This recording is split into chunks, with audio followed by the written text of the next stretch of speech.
Hi everyone, this is Devleena welcoming you all to another iconic series of Icons Behind Brand. Iconic ads with Devleena and Saurabh, and with me I have my expert co-host Mr. Saurabh Bajaj. Hi Saurabh. Hi, hi. Great to be here. Same here Saurabh. I'm so excited to have another episode today. And for that, I have a guest who is dynamic as well as very enthusiastic, Ms Harpreet Kaur, who is the head of marketing at Kangaro Group. Hi Harpreet. Hi, Hi, Devleena. Harpreet. Hi, Saurabh. Nice to be here. Same here, Harpreet. Absolutely. To IBB. Thank you so much.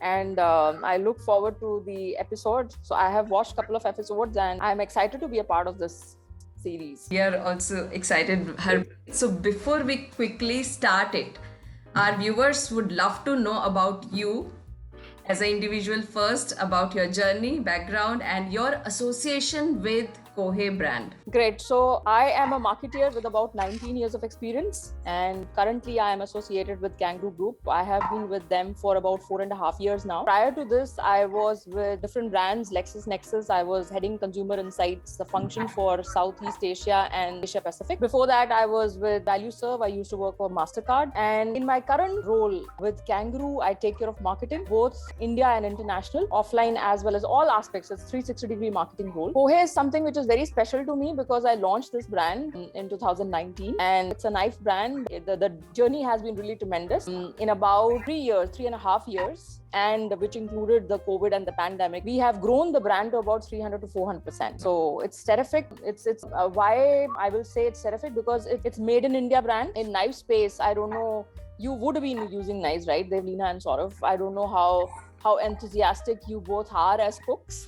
But many people picked up cooking during lockdown, and even I am a weekend chef. I don't enter the kitchen during the week given my hectic schedule, but during lockdown I had the opportunity to cook, and that is when I realized that, whether it is normal cooking or it is YouTube cooking or it is, those exotic dishes which you want to cook, you need a good knife. That just makes cooking far easier. I mean, if the knife is blunt, it will take time, it will not be efficient. You would want to cut slices or you would want to cut cubes, but you will get cuboids. So I think the right tool is very much important. And I realized that it is very critical to have the right tool in the hand. So coming back to the journey of Kohe, during lockdown, even in spite and despite of that, the brand really picked well.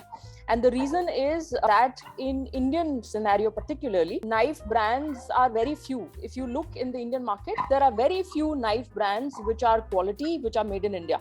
I can name very few brands. So I think that is the space which we wanted to rather capitalize on. So Kangaro is a flagship brand. It's a 6-decade-old brand. Everybody would be using Kangaro. We are the market leaders, about 90% market share, and I'm sure if both of you would have staplers next to you, it would be Kangaro. I don't even have to look at it. Yes. So, right, and Nice. we have been using Kangaro staplers right from our childhood. I remember my mother using it, my father using it, and the same thing getting passed on to me. My son is using it. So so why I mentioned Kangaro, this knife carries on that legacy of quality. So Kangaro as a house or as a group, we believe in precision engineering. We believe in bringing quality products. And it's the same precision engineering when we looked at this sector, when we were deciding that we want to do category expansion or we want to go into some other sector. So because stapler as a category is slightly plateauing. With lack of people going to office, with this pandemic, people sitting at home, so the category started plateauing. So that is the time when we realized that we need to diversify. And where else could we diversify was a question. And then we looked at our synergy in terms of our manufacturing capability and the requirement in the market. We did the Porter's 5 force analysis. I mean, regular jing bang, which we do when we decide that, which is the sector which we want to go in. That is when we realized that this is one space where our synergy is there, where our manufacturing capability is there, where our technical know-how is there, but also there is lack of a good quality player which could capitalize on this space, and that is when we decided that we will go in knife manufacturing. You said some analysis was done. This analysis was done. You used a word. Yeah, so see the Porter's 5 force analysis, right? So that is one of my favorite, and I'm sure that would be your favorite as well. So we looked at barriers to entry. So the space was absolutely blank. There are hardly 2-3 players. One is Katini from Godrej. Then there is Rena, and then there is Glare, and then there is Ace and Blaze, which are very small players, regional players, small players. So a pan-India player was missing. So the competition, so there are 5 forces, right? The first one is buyer's power. Second one is supplier's power.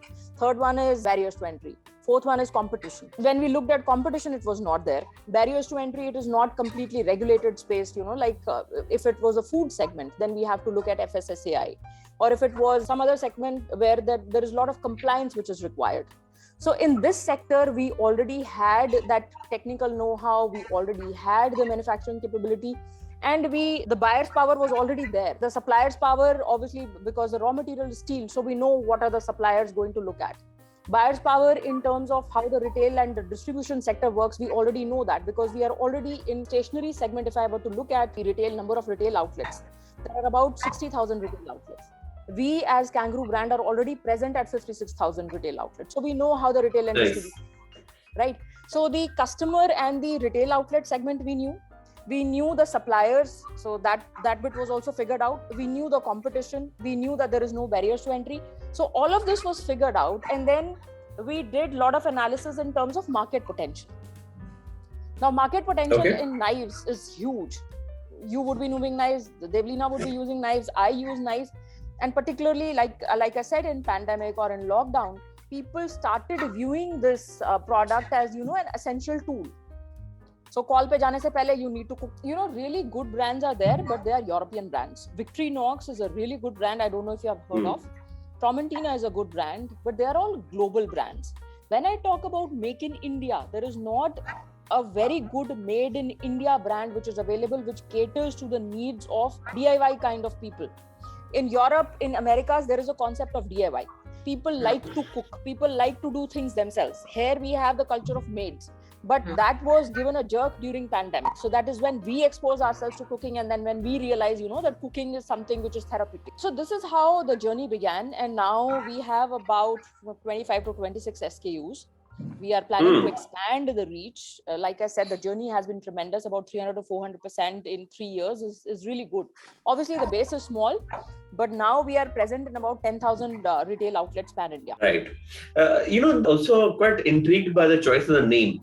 Kohe does sound very European. Kohe is not European. It is beach in Korea. It's the name of a beach in Korea. Now that's an interesting discussion when we were trying to name the brand. So our other brands, Kangaro and then Munich and then Miles, none of them are Indian. In fact, I don't know whether you have experienced it or you knew it or not. But before I joined Kangaro, and in fact not before I joined Kangaro, and I was very intrigued, and I always felt that Kangaro, it's not an Indian form. Because if you look at the quality of products, it's nowhere lesser than any of the European brands.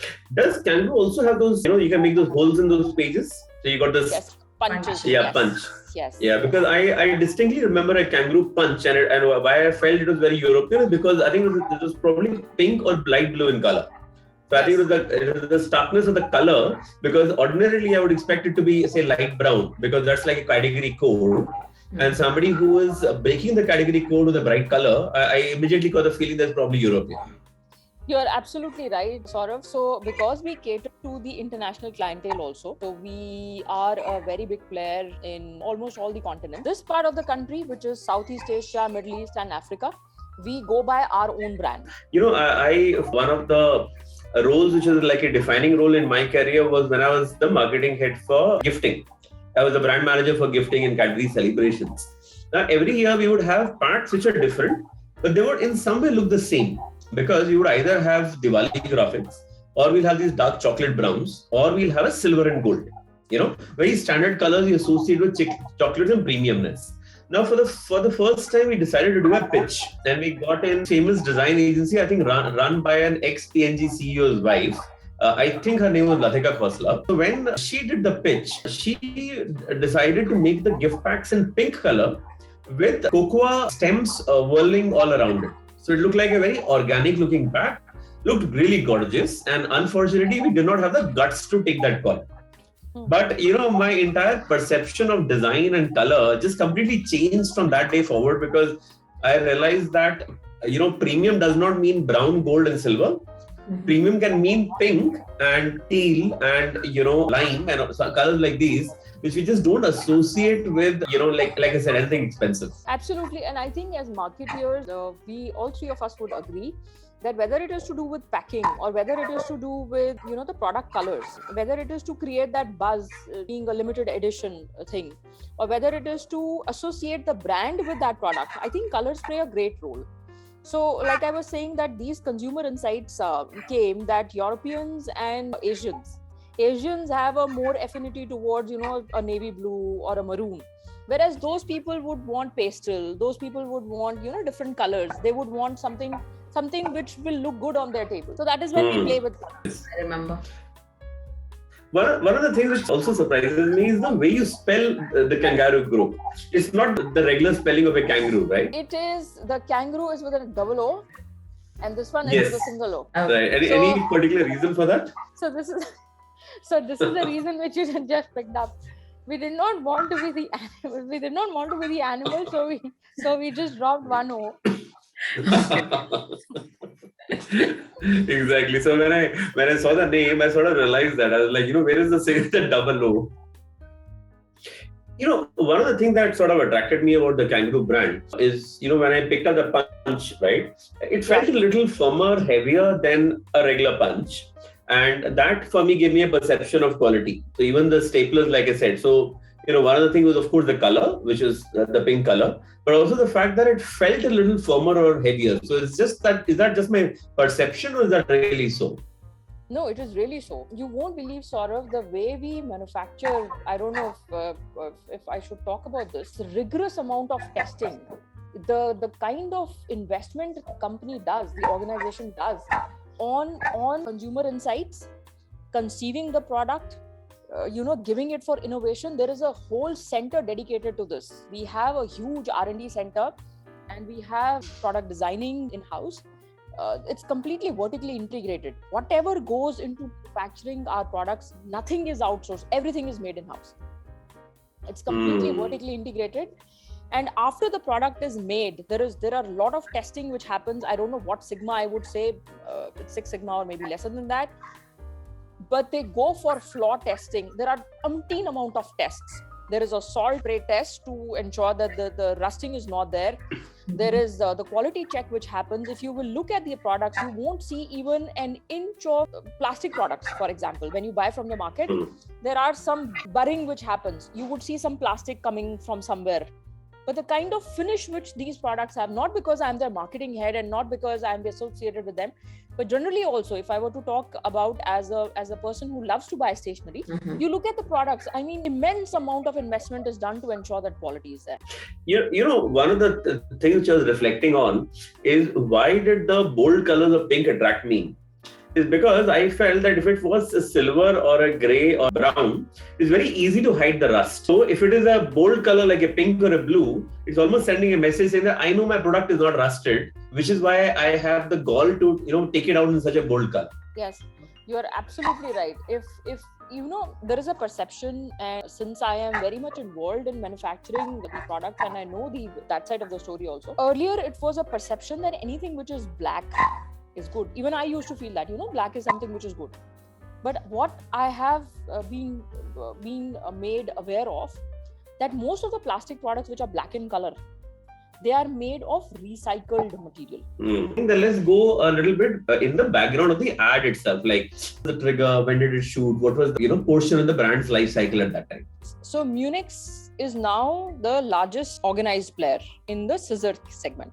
So pehle, when Munix was there, so when we were conceiving concept for knives, so it was thought that Munix will be positioned as a cutting brand. Anything to do with cutting, whether it is saloon scissors or whether it is shears or whether it is kitchen knives or whether it is cutters, anything to do with cutting will bring as an extension of Munix. Then when we were doing this, probably Saurabh would be able to relate with this. Whenever we do a brand extension or a category extension, the brand cannot be all over the place. So it cannot be that the brand is into kitchen and it is into saloon, right? Because TG is very different. The treatment of the collaterals will be very different. The treatment of the target audience will be very different. So that is when we decided that if we want to go full-fledged into knives, or if we want to go full-fledged into kitchens, then kitchen and saloon will have to be separate. Cannot be that we will extend Munix into kitchen. So that is when we decided that we will separate knives from Munichs. And that is how we decided that we will bring in Kohe. That's quite interesting because, for a regular lay consumer, one might assume that this category would be seen as a utilitarian category and hence not as involved. And because of that, one would have assumed that a master brand approach could have worked. Yeah. But I quite liked the distinction of saying that, there are probably experts in both fields, whether that's a DIY person who, sees themselves as expert in the kitchen versus somebody who's, using it in a salon and they want a quality experience, right? Yes. So maybe from that standpoint, the need for a distinction was there. Yes. But it would have still been a tough call because a new brand means new investments. A lot of expenses. Yeah. Then you can't use collaterals and, all of those stuff happened there. So was there a lot of to and fro debate? Was there a lot of debate saying that, let's just nest it in and, we'll figure out later? See, that kind of discussion happened. We mulled over the idea for about a year and a half. Then eventually we decided that, if we were to keep knives, let us say with Munichs, tomorrow, if we go to that segment. So kitchen has, if I were to divide the kitchen into 4 segments, there is pre-cooking, then there is cooking, and then there is tableware, and then or tableware / serve / store. So these are the 4-5 segments, right? Now, if tomorrow down the line, agreed, today as a brand, it is only cutting. I am only in the pre-cooking segment. Tomorrow, let us say I go in the serve, or I go in the tableware, or I go in water bottles, or I go in cookers, or I go in utensils.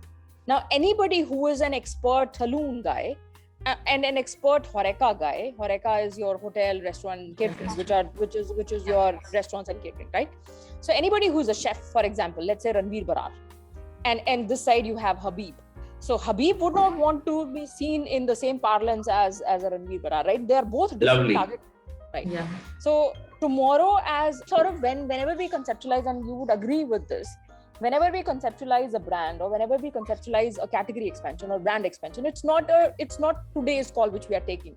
It's a call for the future. So tomorrow the vision is to expand. So it cannot be that, for time being, I stitch the gap as of now to ensure that things are fine in the short term, and the long term they are messier.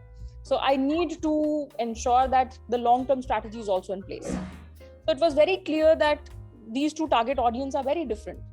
And Munichs is into scissors. So tomorrow I might bring in tailor scissors, or I might bring in saloon scissors. Now those are very different target audience when I compared to a kitchen brand. Then, and if I did that, I'm not saying that brands don't do that. Some of the brands do that. There is an umbrella brand which is sitting and where you have these sub brands. But then they have the concept of sub brands. So a kitchen segment will be a sub brand. And more or less the treatment becomes the same. Yeah, no, I think that's a great discussion. I'll tell you where I reflect onto this, and it is an important discussion for any marketer. See, there is this continuous discussion online on advertising where it is about the feature versus the benefit. Yeah, and when we say feature versus the benefit, the real discussion is between the manufacturer versus the consumer. Yes. Right. So a manufacturer looks at features, and cutting is a feature. So from a manufacturer standpoint, the feature makes sense, saying that, I can club them by feature and that works for me as a manufacturer. But when you start moving towards the consumer sees the benefit. And for the consumer, cutting is not just cutting. Yeah, it is either about meal preparation or it is about looking good. And both of them, the relevance of cutting there is very different. And hence the brand choices become very different. So this whole journey that we as marketers have to traverse between, are we looking at this branding strategy, manufacturer or benefit in, or a feature in, or are we being able to move towards what the consumer is really doing? And are we talking about the benefit? And are we differentiating our brand architecture basis that? I think that's the crucial part of the journey for any marketer to figure it out. Yes, absolutely. I think that's a brilliant point which you made. And I always struggle with this, to explain it to the production guys. So they will say that, my handle is polypropylene. My raw material of the blade is Japanese grade. I say, so what? My consumer is least bothered whether it is Japanese grade or it is European grade or if it is some Jumri Talaiya grade. What is he interested in is what is the benefit which he is going to derive out of that. Doesn't matter the handle is polypropylene or doesn't matter the handle is food grade. What is it that we are communicating as a benefit to that guy? And this is what we have studied also, Saurabh. You would, again, I'm referring to you again and again because you would relate to this.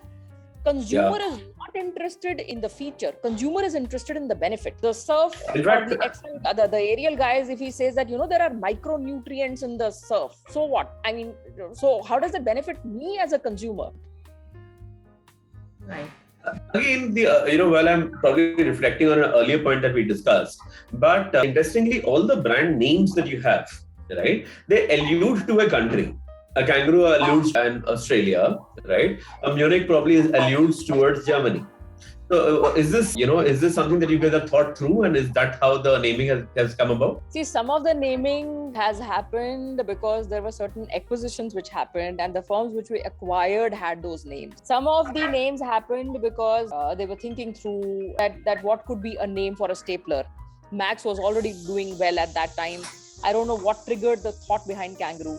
But Munich's happened because it was an acquisition. Kohe happened while we were mulling through the names. There were a lot of names which were suggested. So some of the names we had registered. It could be a beach, it could be a place. Nothing to do with, with any of the countries which you have mentioned. But if I were to reflect it like that in the hindsight, it does give a global appeal to my firm then. True. No, in fact, I was seeing Money Heist. So in Money Heist, the names of the various characters that they have chosen as a part of the gang are actually cities. So there's a Tokyo and there is a, Berlin. Correct. Right. Yeah. So Harpreet, why Hotstar? Why OTT as a platform you have chosen, and what was the objective behind that? See, I will talk about this ad. So this ad did the advertisement in 2020. 2019 is when we migrated the brand from Munich to Kohe. I think 2019 September. We were trying to find roots. In September we launched, and in March 2020 COVID had set in. Right.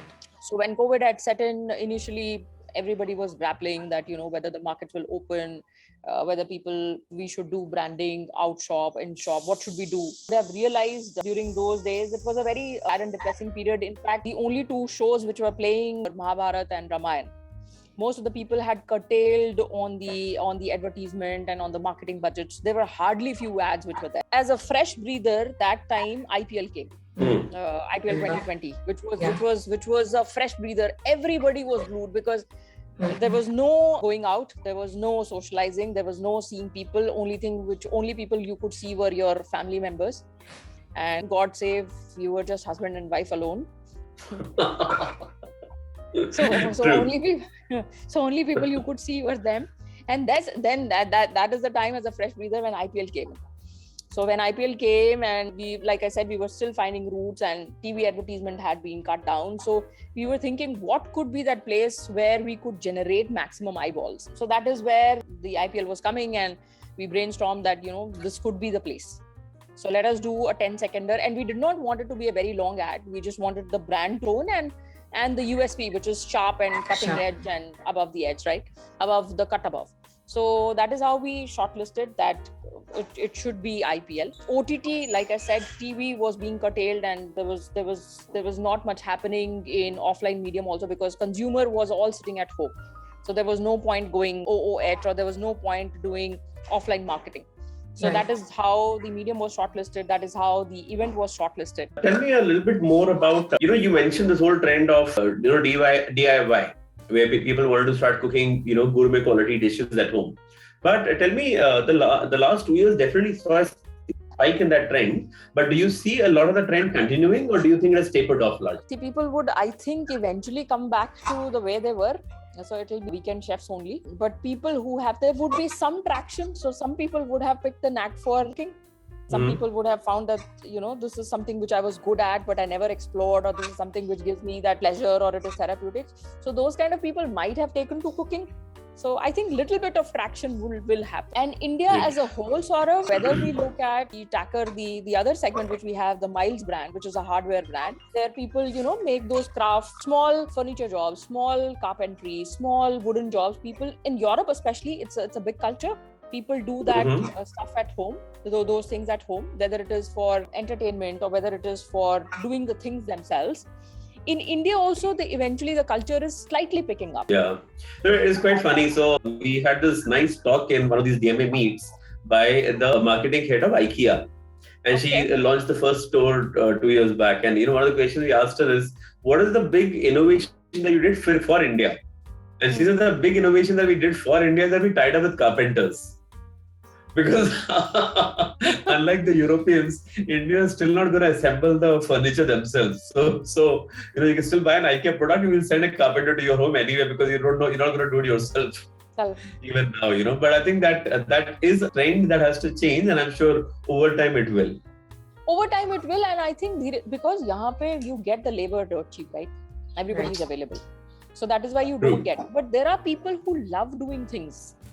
True. You get some sense of achievement out of this. Absolutely. I still remember when I was doing engineering my first year, they used to teach us carpentry. So that was a compulsory subject. So they'll make us do chair, they'll make us do table. It was just that time, so it was more ki project abhi khatam karna hai aur grades chahiye, to chalo abhi karo aur khatam karo. But I think that some people get some sense of achievement out of this. So see, given that you are the category leader, at least in the organized segment, there are a lot of categories that you operate in. Yeah. So that means the onus for growing that category lies upon you, right? So can you tell us a little bit about how does that mold your thinking, and what are some of the initiatives that you're probably doing across your categories to grow those categories? That's a brilliant question, because like you said, that in a category, either you can be a follower or a leader. If you are a follower, then you know that your task is to be a leader. But if you are a leader, then you know the task is to grow the category and to grow the market. Now, how can we expand the market?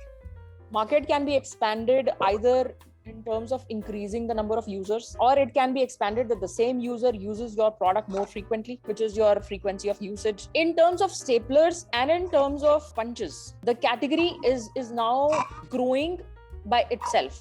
Why is it growing by itself? Because in India, the SEC classification, there are people who are moving from the base of the pyramid to the middle of the pyramid and so on and so forth. So the people who are moving from base of the pyramid to the middle of the pyramid, which is a growing middle class, they are either joining offices or they are going to schools. So because the population is moving towards that, so automatically the pop strata is moving from non-users to the users category. So by design, or I would say by default itself, the market is expanding. So because the market is expanding in this space, so we are able to capitalize. But you're absolutely right. Once it stagnates, then I will have to come up with ideas. Either I will have to increase the usage frequency. Here, the number of users, non-users are converting into users. So the market expansion is happening. In terms of knife, there is a huge potential. We are still not the market leaders. We are one of the good players. We are one of the organized players. We are one of the leading organized players in knives. But there is huge scope. There is huge scope because there are knives which are available, which are for low segment, or which are the low price segment. So I have a job to be done wherein I talk about quality, I talk about product, I talk about the variety, I talk about made in India, and I try to move the people from the low quality to a good quality product. Is there anything about how it was shot that you want to talk about? And do you want to talk anything about the business impact? What did you measure, and what was the shift in consumer scores or something like that? My promoter was traveling, and this idea was fixated in my head along with my marketing manager, and we said that we have to do it. We can't let this opportunity go.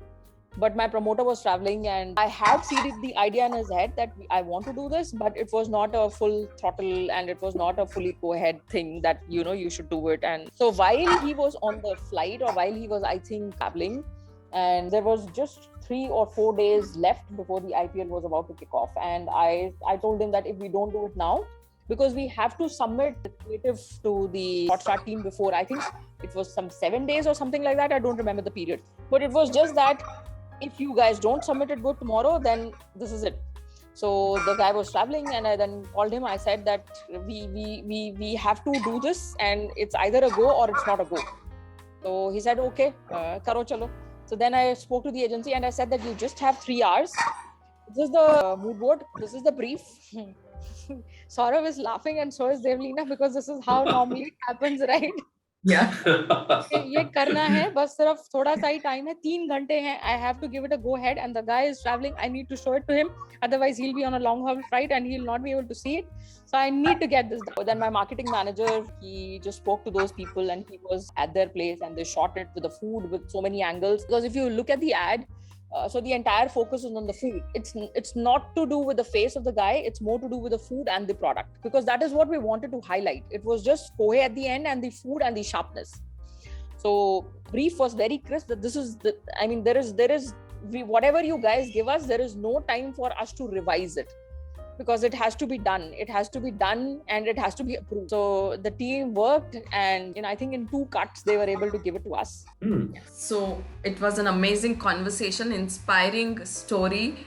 Saurabh, what is the 3 takeaways and learning you would like to share from today's conversation? So the 3 things which I was taking out through the conversation. The first was about, when you want to enter a new category, how do you use a Porter's 5 forces model, right? And especially when you have to move to an adjacent category, you know that you have a particular area of strength, right? And you might have an area of strength in terms of precision engineering, but what are those categories where the consumer will be receptive, your supply chain trade partners will be receptive, you'll have the back end and the front end. So for me, the leveraging of the Porter's 5 forces model was really the first part of the conversation. Yeah. The second big takeout for me was really about brand architecture and the fact that, in a food category, if you want to move from a feature-led categorization to a benefit-led categorization, how do you really break down the consumer and the shopper journey? Saying that, for the consumer shopper, it's not about how sharp those tools are or about the fact that they're used for cutting, but rather is it about cooking versus say personal care, and that is what drives your brand architecture. So that for me was like really the second takeout. Yeah. The third takeout for me was really about how the consumer behavior changed in the time of the pandemic, and the fact that do-it-yourself culture entered in the kitchen, and that was a great time for a potential market leader or a dominant player to leverage that consumer receptivity to either launch a brand, make the brands more popular. Because regardless of the spends that you have, they are most effective when the consumer is ready is receptive to take in the insight. Yeah.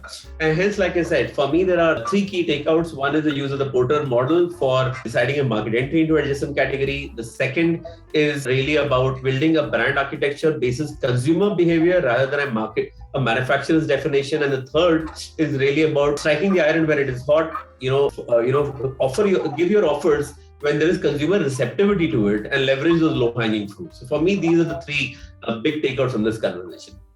Superb. And that's how you remain to be the market leader. Absolutely. No doubt about it. Yeah. So these are very powerful and incredible and thought-provoking takeaways, Saurabh. So thank you for sharing such insights on every episode with us, with our viewers. And I'm literally loving the conversations here. Great. Take care then, and looking forward to next week. Yes. Thank you, Saurabh. Thank you for being here. All right. Bye-bye.